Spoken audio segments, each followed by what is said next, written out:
Welcome to the A to Z of licensed games, a series of vids about games that take something from something else.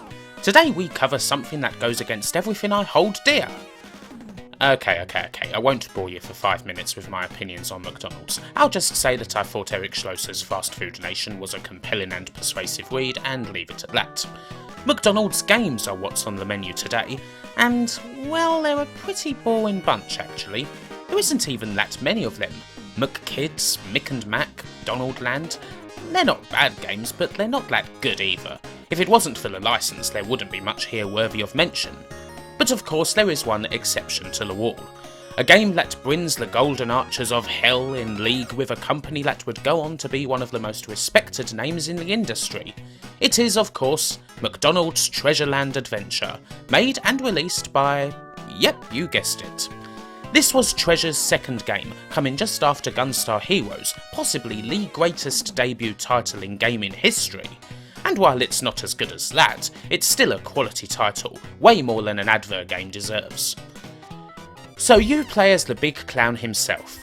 Ronald's job is pretty simple. There's 4 pieces of a treasure map scattered around, and Ronald wants to get them all and find said treasure, presumably so he can earn yet more millions for his corporation. You only get 4 stages in the game, but they're huge and filled with quite a few separate levels, and whenever you lose all your lives, well, you go back to the very beginning of the stage. And you'll be doing that a lot, because this game is surprisingly difficult. The difficulty could be a significant fault actually. I mean, don't McDonald's usually aim their products at little children? They might be upset when, having scoffed down their 30 daily prescribed chicken McNuggets, they turn on their new Mackie D's game and it beasts the living crap out of them. But then that's only a fault if you're a McDonald's marketing executive. The rest of us can just have fun and get our sweat on trying to beat the damn thing. And several things do make it very much worth it. You get Treasure's standard level of graphics and music, which was outstanding and pushed the Mega Drive to its limits. Like a lot of Mega Drive games, the music here makes a mockery of anyone who says that the MD's sound was weak. You also get quite innovative controls. You can jump and run and all that, but Ronald can also use his scarf to hang on to rails and catapult himself to new areas. Very nice mechanic this, so nice in fact that Treasure would reuse and expand on it in their next game, Dynamite Heady. And there's lots of items to grab and hidden secrets to find, most of them requiring some thoroughly fiendish platforming jiu-jitsu in order to get through unscathed. On the whole, this is a pretty substantial game. There's way more meat here than there is in, say, a quarter pounder with cheese. And just like that creation, there's all sorts of nice little extras to pull you through. The secrets, the music, the relish, the little cubes of onion, those amazing gherkins. Whoops, lost my train of thought there. What can I say, sometimes you just feel like shaking hands with the devil, even if you know you'll be French kissing the toilet a couple of hours afterwards. But before I close the book on this particular adventure, let's go back to the end of the first paragraph. More than an advert game deserves. How did the McDonald's license land in the hands of Treasure, of all the companies? And what makes an advert game a less, shall we say, respectable product even than something like a regular movie tie-in? Maybe it's because they're usually rather blatant about it, packed to the rafters with endless pictures of the product that compel you to buy. Advert games sell the product a bit harder than most licensed games do, and that can spoil the atmos a bit. Of course, some advert games get around this by barely featuring the product at all, and it's interesting to note that Treasureland Adventure features almost no references to the McDonald's product. No burger stage, no rogue french fries or McNuggets milling about, nothing like that at all. Just Ronald and a few other mascots.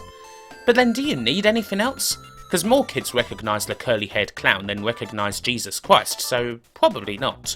That's a subject for another time, however. Let's just end by saying that if you're looking for a classic and challenging 16-bit platformer that's flown a little bit under the radar, then you absolutely need to play McDonald's Treasureland Adventure. It's quite possibly the best advert game of all time, irregardless of how meagre a distinction that might actually be. M features quite a few famous tie-ins, including yet more Mickey Mouse games. Let's run through them quickly. Mickey Mousecapade is a very challenging and unique little NES platformer where you control both Mickey and Minnie, and it can be quite odd, but it's solid if you persevere with it. Magical Quest starring Mickey Mouse is a fine and very challenging SNES game, a platformer that's very different from all the other Mickey games. It's kind of odd if, like me, you're generally used to Sega's take on the mouse, but it really does work quite well. And lastly, there's the fantastic Mickey Mania by Traveller's Tales. This was very close to being the featured title, and someday I will do a video on it. It's a superb platformer that has you guide Mickey through a selection of his most famous works, starting with Steamboat Willie, heading towards the Mad Doctor, and finally finishing off with The Prince and the Pauper. It plays like a dream and features some of the best graphics of the 16-bit era. For me, a very underrated title. I'd even go so far as to say that it's perhaps the best Mickey Mouse game ever, but it just missed out on being featured. With Disney gone, there's still more famous games to go. Obviously, this letter couldn't pass by without mentioning one of the most famous Mega Drive games of all damn time. I am, of course, referring to Michael Jackson's Moonwalker. The odd thing about this game is the insane amount of extra moves you can do, most of them completely useless, but fun all the same. It's not a great game, but it is an excellent Michael Jackson simulator, both for the good times and the bad times. Changing the subject quickly now, here's some Marvel vs Capcom action, baby! Yeah, I don't need to say a whole lot here. Tag team fighting fun with classic characters from both sides. This was, and is, incredibly popular. Also, fuck the Knicks. Just a couple more titles left. Michael Jordan, Chaos in the Windy City is actually quite similar to Moonwalker, in that both games get their subject down to a T, but this is a much better game on its own. I covered it once before when I did a video on weird basketball tie-ins, and the game's as satisfying to play now as it was then. And now for something completely different. It's Monty Python's Flying Circus for the C64. Look at it! It's just like playing through one of Terry Gilliam's weird animations. There's all sorts of references, nice graphics, lots of enemies, and yeah, it's kind of average. I would like to say that it's a really good game, but I can't, although it's certainly worth looking at if you're a fan of Python. But now I'm going to have to stop these honourable mentions, as they're getting far too silly. Warning, the following Shitwoom segment may contain a dangerous amount of Noel Edmonds. Please exercise caution. And I know a lot of you like to see naught but the games, but well, the background info's important. You can't appreciate how weird this particular tie-in game is without it. So, the early 90s in British television. Let's be honest, they were dark, grim days. Sure, some good stuff existed, but a lot of it, well, it wasn't. The spark had gone, and there was little left except bum fluff, identikit dramas, flaccid game shows, and a whole surfeit of shit that could be summed up with two dreaded words: light entertainment. And at the heart of all this, Noel Edmonds. Most of the spectres of light entertainment were shit but otherwise harmless. Edmonds was and is different, and he's immortal. Whenever anyone thinks they've seen the last of him, he comes back again and again, like an extremely bad grey-haired penny. Give him half a chance and he can become like a cult leader, a mad prophet of the airwaves, ranting and raving about bonkers Britain, his snake oil charm there for all to see. And yet he stays on the screen. How? Who knows? It's hard to tell what part of Edmund's face is the most sinister. The eyes, the half-sneer, that eternal beard? Who knows? But it's easy to imagine Noel Edmonds' face as the last you will ever see. And if you were doing a stunt on his Late Late Breakfast show, then, hell, it probably was.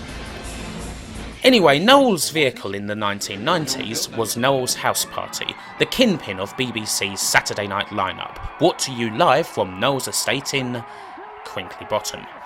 The show had a wide brief. Pranks were played on the members of the public, celebrities of the day came in and the crowd would vote on which one would be gunged at the end, but mostly the show consisted of Noel running about everywhere shouting and gurning to any camera in the vicinity, the ringleader of the tormentors.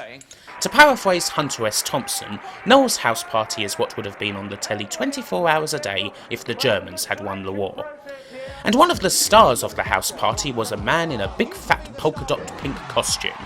Mr. Blobby! The act was very simple. Blobby gets invited somewhere, usually a shooting of some sort, and then breaks everything in sight before it's all revealed as a bit of a laugh. Some said that the 90s were marked by a significant dumbing down of television. I can't possibly think why. So, simple act, but Blobby became a national treasure. He was one of the stars of 1993. Mr. Blobby even had the Christmas #1 that year. And yes, 1993 was a shit year. I'm glad you asked. Okay, we're 2 paragraphs in and I haven't even got to the game yet, so it's time to do that. The Blobby phenomenon didn't last all that long. By 1994 he was being spat at in the streets, but it lasted long enough for several follow-up singles, tie-in videos, a failed theme park of all things, and a tie-in game. Yes, you can play as Mr. Blobby and his family, if you had an Amiga anyway. The game's a platformer where you have to travel all over a stage and colour it in, which you do simply by walking on it. I do believe that it's a conversion of an obscure SNES game called Super Troll Island. And you know what the really weird thing about it is? It's actually not completely terrible. The idea of a Mr. Blobby game is odd enough, but the idea of a Mr. Blobby game that actually had some effort put into it is almost too much to take. The controls almost make sense, you can deal with enemies quite handily, there's a lot of levels and even a little bit of variety. With a bit more polish, the game could have been legitimately good. Still, I did say not terrible, meaning that it's still shit in a lot of places. The game plays way too fast, and the jumping's kind of insane. For someone as big as he is, Blobby can't half jump. One of the main irritancies of the jumping is the constant overshooting, usually running you straight into an enemy, or the level's ceiling, which is way too high. The controls are, on the whole, a bit too sensitive, although it is playable. And the relentlessly chipper theme of the game can get quite annoying as well. The graphics and sound aren't awful, but they are very much sickly sweet. I tend to compare a lot of Amiga platformers to the James Pond games, and in a way this does feel like a poorer man's version of that. There's so many things here that you'd see in those games as well. And that was the trouble with a lot of Amiga platformers, frankly. So many of them felt like the programmers hadn't actually had any ideas of their own. On the whole, however, yeah, I didn't hate it. After the last episode's shit room, that comes almost as a welcome relief. But it could be a waste of time. I mean, I've put something in the shit room that's only just shit, pretty much so I had an excuse to talk about TV in the 90s as opposed to games. But well, you need that sort of thing when you're doing this sort of project, trust me. And the very idea of a Mr. Blobby tie-in still boggles the mind. We're talking about a supporting character on a terrible light entertainment show here, not a Hollywood movie or a rock band or anything like that. Getting some of these odd Amiga tie-ins down in video form was one of the main purposes of these videos. While console tie-ins are usually pretty bog standard, the Amiga and other computers, well, you could get almost anything, and Mr. Blobby is certainly proof of that. And so the letter M is in the books, and with that, we're halfway towards our goal.